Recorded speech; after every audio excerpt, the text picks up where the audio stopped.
When it comes to four-wheel drive and 3 pedals, your options are pretty limited here in the US, as manuals make up a distant minority in production compared to their automatic brethren. This would make it easy for Ford to put little effort into the new Bronco's 7-speed transmission. But they didn't. And the result is an awesome enthusiast truck with only a couple shortcomings.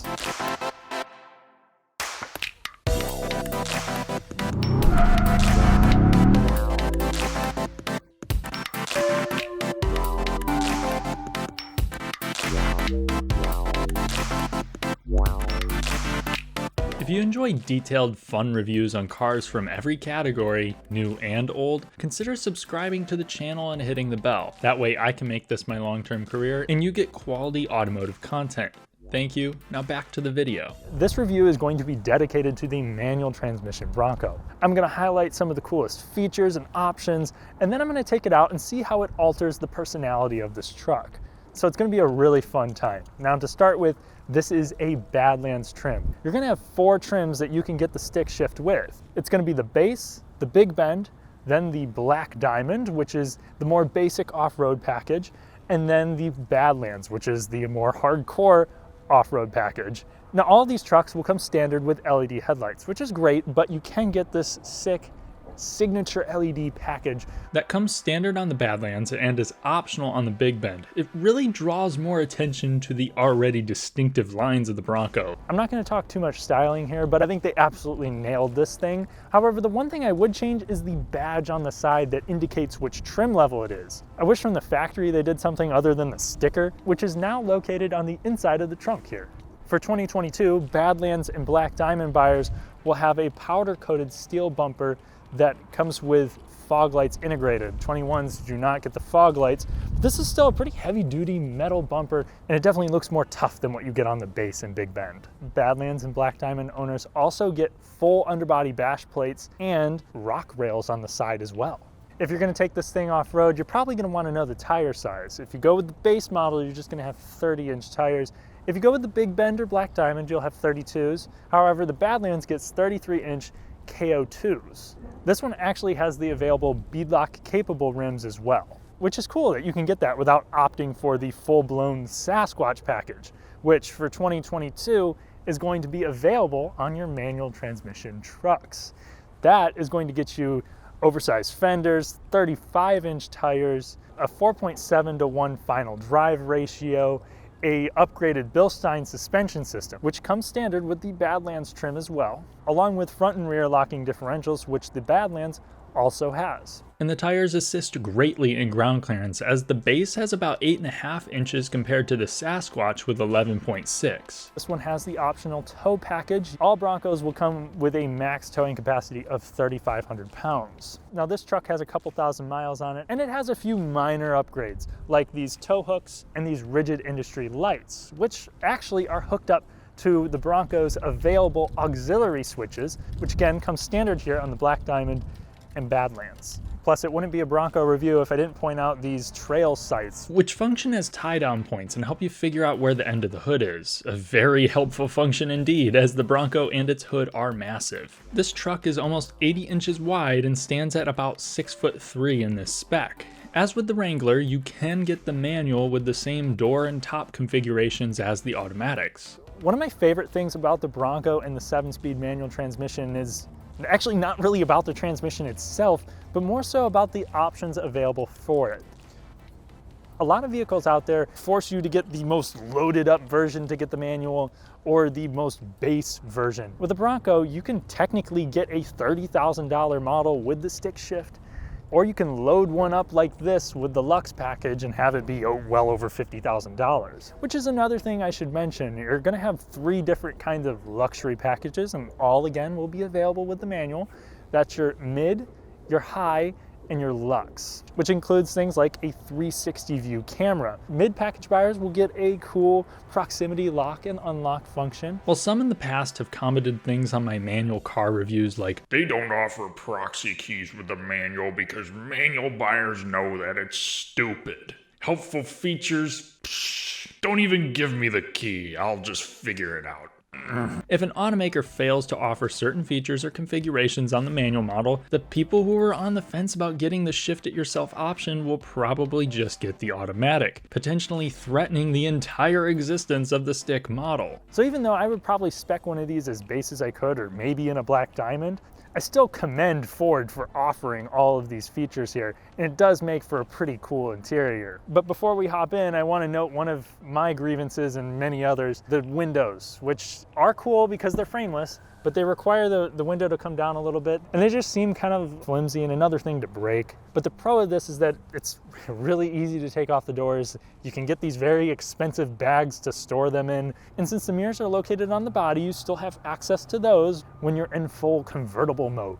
Inside the Bronco, you're going to have a modern looking, durable take on the classic truck configuration. You have a small windshield, a very upright dashboard, and extremely durable surfaces all around.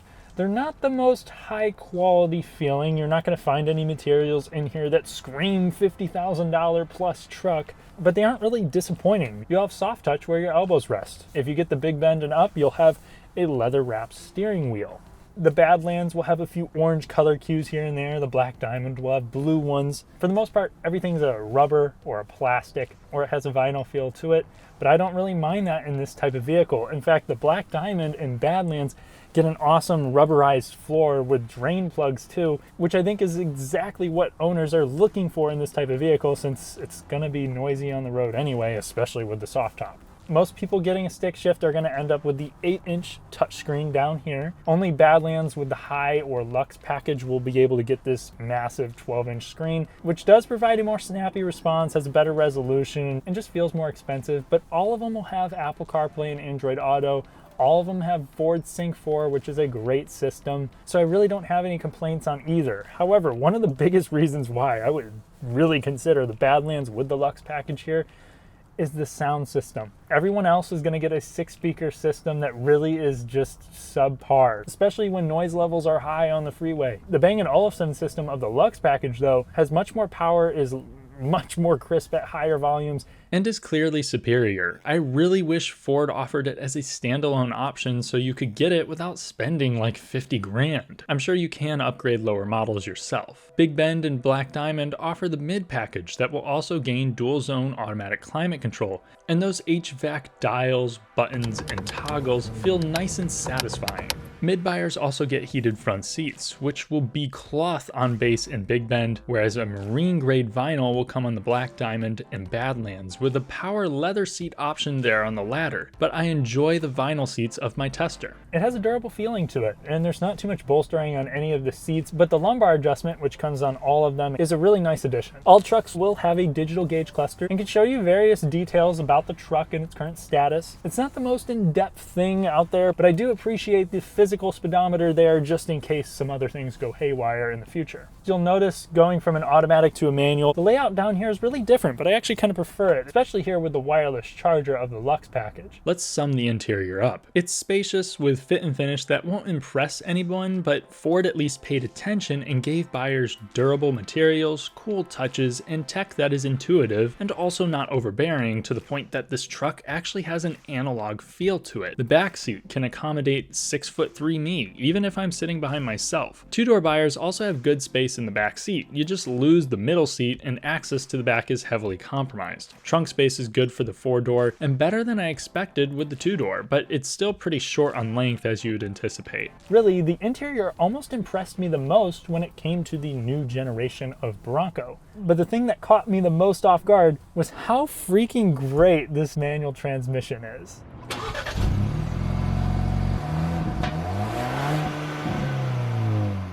The stick shift in the Ford Bronco is more akin to that of a small hatchback than even like a Toyota Tacoma. And it's why this is such a cool powertrain combo for a body-on-frame SUV. But before I start praising this thing too much, I want to talk about my largest letdown with this transmission.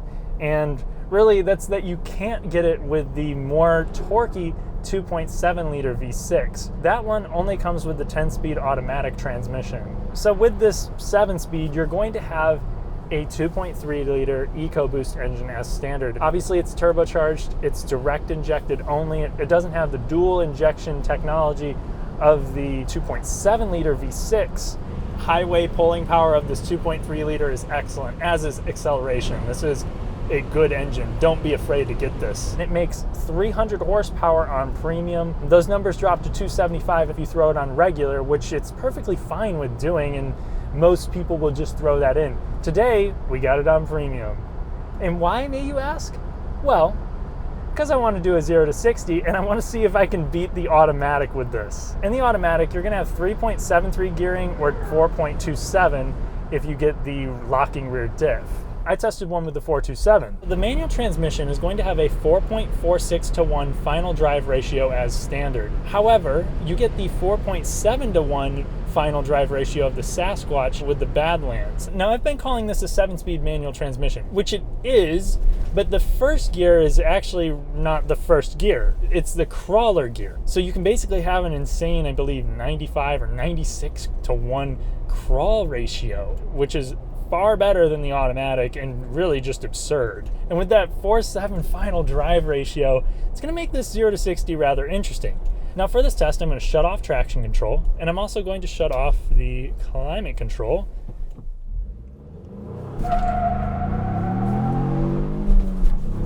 That was not a great second shift there. I think you just have to shift so much. So my 0 to 60 there came up in just under 8 seconds. I did have to shift twice before hitting 60. So it feels quicker than what the number suggests. The standard gearing would probably be better past 30 or so for acceleration. And the data shows how the manual was still in the lead after shifting to second before 30. The gearing really launches this truck, but then my slower shifting and the extra 4 usable gears of the 10 speed kick in. This is about half second from the automatic big bend I tested, which is a few hundred pounds less with smaller tires, lesser suspension, off-road, and convenience equipment. Due to the insane amount of configurations, finding the precise weight of this Bronco is more difficult than explaining NFTs to your grandpa. But from what I've read, we're looking at about 4,900 pounds here, so I would call the manual and auto comparable in speed after you have a good feel for it. Overall, the acceleration feels spirited. All of my worries of a 4-cylinder in this large of a truck were diminished after driving it. With this gearing, you have to shift quite a bit, but I'm not complaining because it's a fun experience in the Bronco. Modulating the clutch is a relatively easy process for a newer car. It does kind of have a little bit of a springy feel to it there, but I'm happy that there's a little bit of heft to this clutch. It's not just completely dead. It gives you some resemblance of feedback. It's also not this just massively long clutch. It feels less awkward than the stick transmission that was in the Toyota Tacoma. While it does feel more car-like, in this sense, I am happy with that. And the shifter too is more car-like.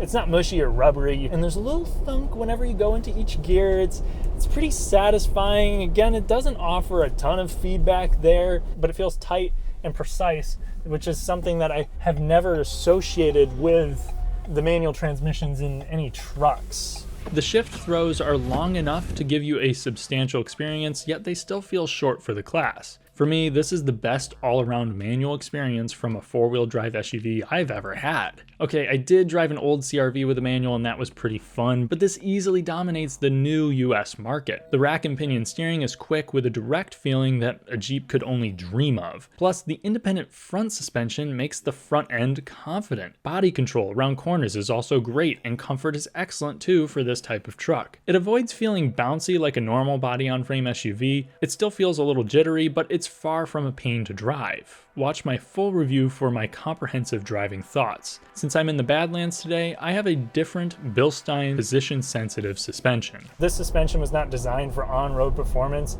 and that does shine through. There is quite a bit of body roll here. It's nothing that's nauseating. It's still more than capable for street driving, but hitting these larger imperfections here, nothing on the road really is going to crash through unless you hit an absolute crater of a pothole, especially with these large tires. With the smaller tires, you really did get to feel more of how awesome the steering is, but even with this setup, the steering is still relatively precise and more tight than what I would say most trucks are. What they were able to do with this platform is awesome, and that lingers through no matter what model you get. You have something that's not really a pain in the ass to drive between trails or on windy roads, or really for long distances either. This allows you to not have to make a ton of corrections when on the highway.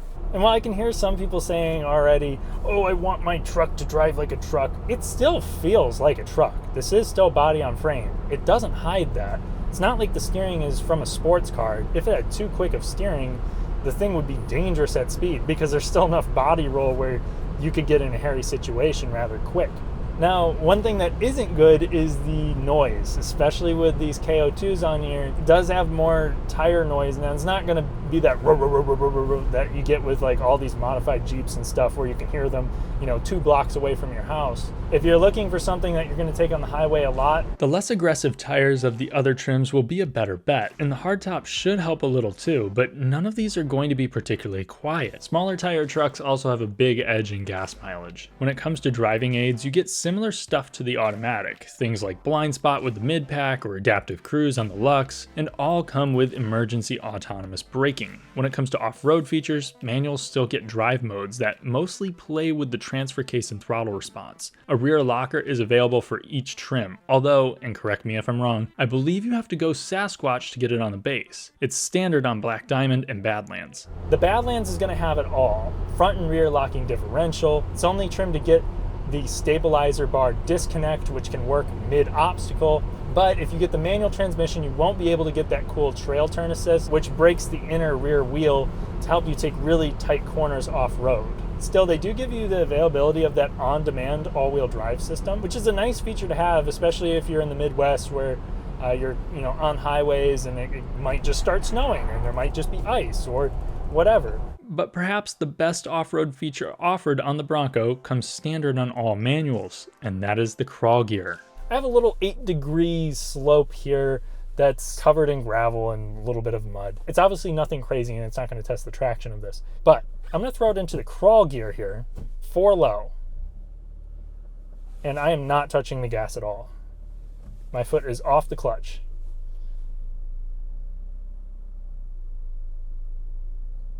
Hell, I can even stop it right at its most steep point here. Here it is, 8 degrees. It has a hill hold assist, but I really don't even need to modulate, and again, I'm not using any gas. After filming, I was also able to crawl up this no throttle in 4 low with my Tacoma, but I couldn't stop midway and drop the clutch.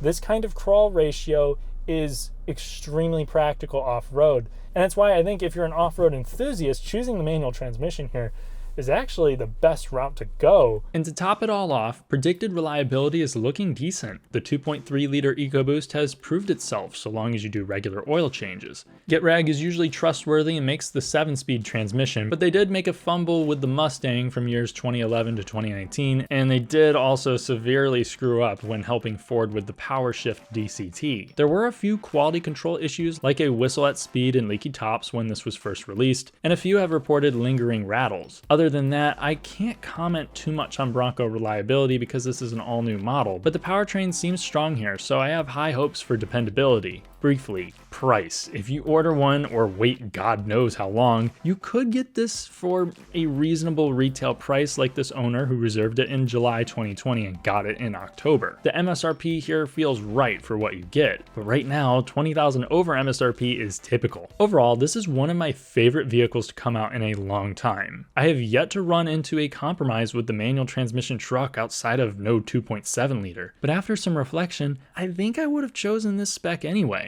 I love how you can keep it basic, or you can have any feature you would have dreamed of in this type of vehicle, but I'm more enamored with the transmission itself. Ford didn't cut corners like so many other manufacturers. They even got innovative with the crawl gear. This is in a time where manuals are dying due to things like manufacturers cutting production of them to improve fuel economy numbers, or just a lack of demand. It's surprising that this even exists. I used to really want a new manual transmission Tacoma, and I still prefer having a fixed roof and a bed, but this is so much fun to drive with intuitive features and clever details that it's making me second guess my loyalty, something Jeep could never do. If you're looking for any 4-wheel drive truck or SUV with 3 pedals, the Bronco 7-speed is my top choice. If you enjoyed the video, it would mean a lot if you liked, subscribed, and hit the bell. It all helps me with my success in the YouTube algorithm. Thanks for watching. I'll catch you in the next one.